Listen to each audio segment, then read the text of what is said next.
ayan, nakikita nyo na andyan ako sa McDo. Ayan, gutom na kasi ako. Kaya ayan, pumunta ako ng McDo, nag-order.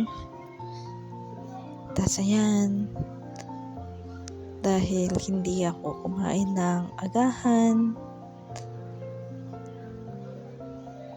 So, ayan, nagutom ako ng pagdating ng tanghalian. So, nag-order ako ng McDo.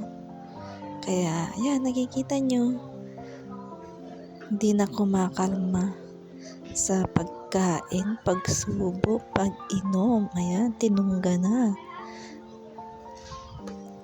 Nauhaw na siya.